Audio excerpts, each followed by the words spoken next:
Jobat from Gracia. This is the Rorschach, Georgia update from the 9th of January, 2025. Quick summary of what's going down in Georgia.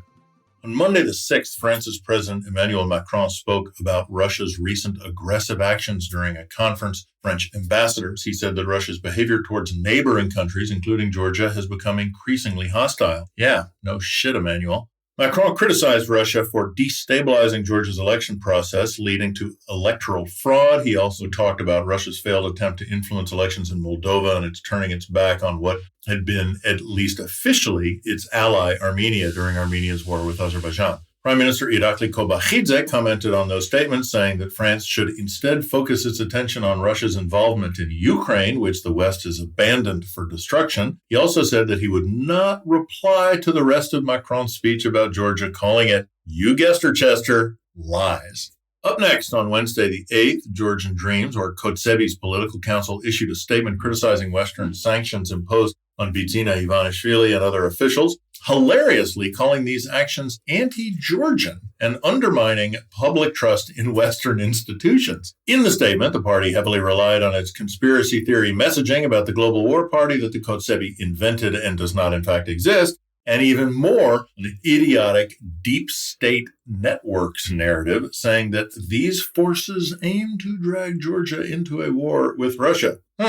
Kotsebi's chief politicians continue to say that while Georgia has avoided Ukraine's war fate so far, it still faces pressure from the West to open a second front, which is, of course, in case you weren't sure, complete bullshit. According to the Social Services Agency statistics, 1 in 3 Georgians consider themselves poor. The number of people receiving social assistance increased by almost 7% over the past year, surpassing 690,000. Among them, over 460,000 only receive financial assistance, while almost 230,000 are part of an employment support program which guarantees social vulnerability status for 4 years. Meanwhile, the total number of people in Georgia who feel impoverished and have registered for financial support at the Social Service Agency is 1,270,000, or about 1/3 of the population. Very vulnerable and vulnerable to electoral interference, as we know. These statistics make the news about foreign aid dropping even more troubling. On Monday the 6th, Germany's Ministry of Economic Cooperation and Development confirmed the decision to suspend 237 million euros, which is about 245 million US dollars, in aid to Georgia due to the current government's actions, which have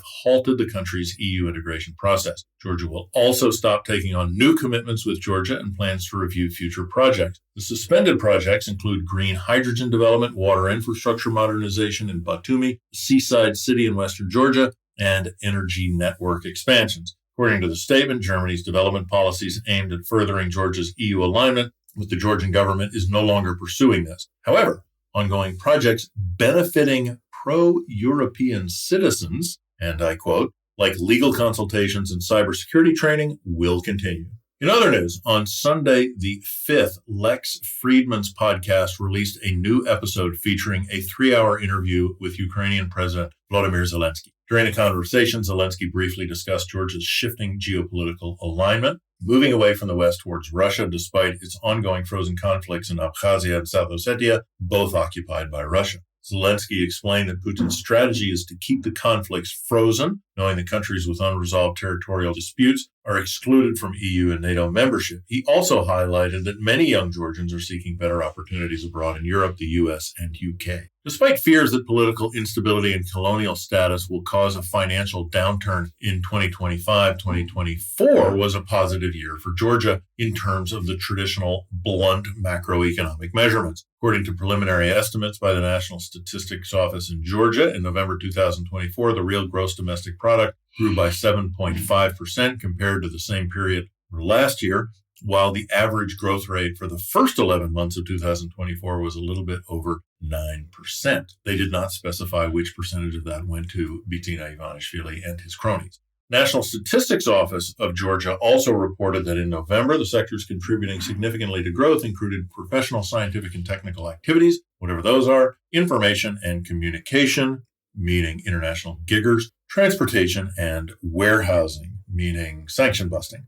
However, the manufacturing sector showed a downward trend.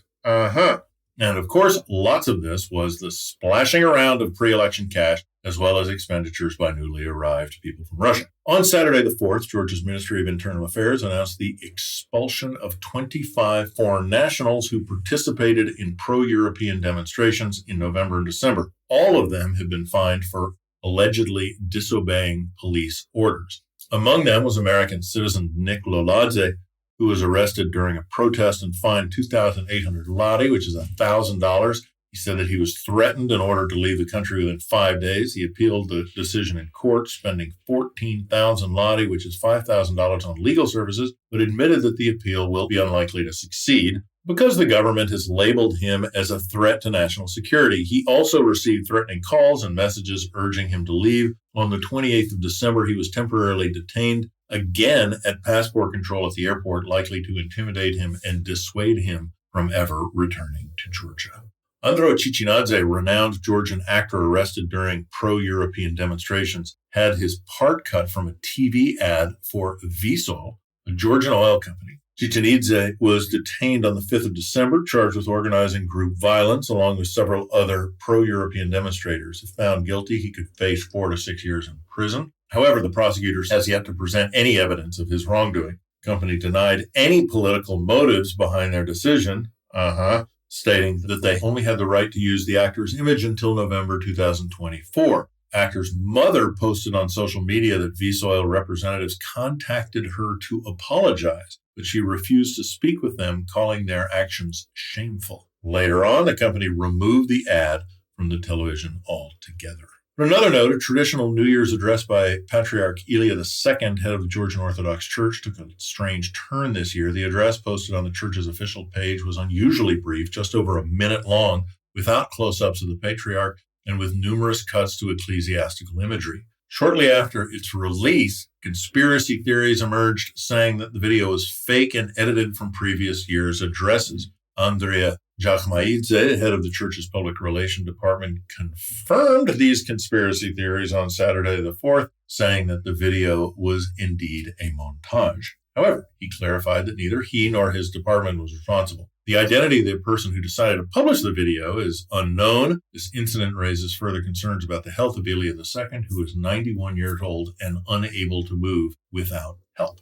On Monday the 6th, Finnish media shared news that the captain and crew members of the seized oil tanker Eagle S, suspected of damaging the Estlink 2 power cable in the Baltic Sea in December 2024, are Georgian nationals. Great. Finnish authorities detained the tanker after the cable was disconnected and telecommunications lines damaged. Investigators found evidence showing the ship dragged its anchor. Ship is linked to Russia's Shadow Fleet. Georgian Ministry of Foreign Affairs confirmed that its embassy is in contact with Finnish law enforcement and the crew. They are not involved in the investigation. Sports news, Anzor Kabalashvili, former USSR national team goalkeeper and Moscow Spartak player, said in an interview with the website RB Sport that it would be great to organize a friendly match between the national teams of Russia and Georgia in 2025. According to reports by Russian propaganda outlet Gazeta.ru, Kabalashvili mentioned that he had sent a letter to Kobakhidze, mayor of Tbilisi, and Misha Kabalashvili, the Kotsebi's president, both of whom used to be professional soccer players.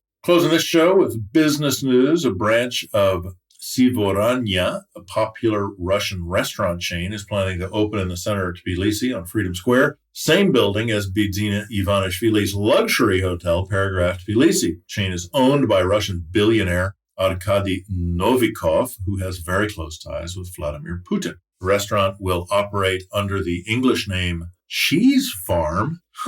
Paragraph Tbilisi quickly distanced itself from the Russian-owned business, issuing a statement that the space where the restaurant will open is privately owned and has no connection whatsoever to the building, the hotel, or its management. Yeah.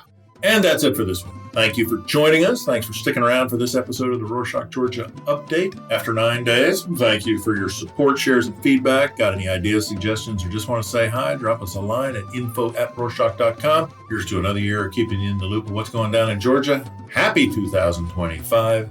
Nachamdis.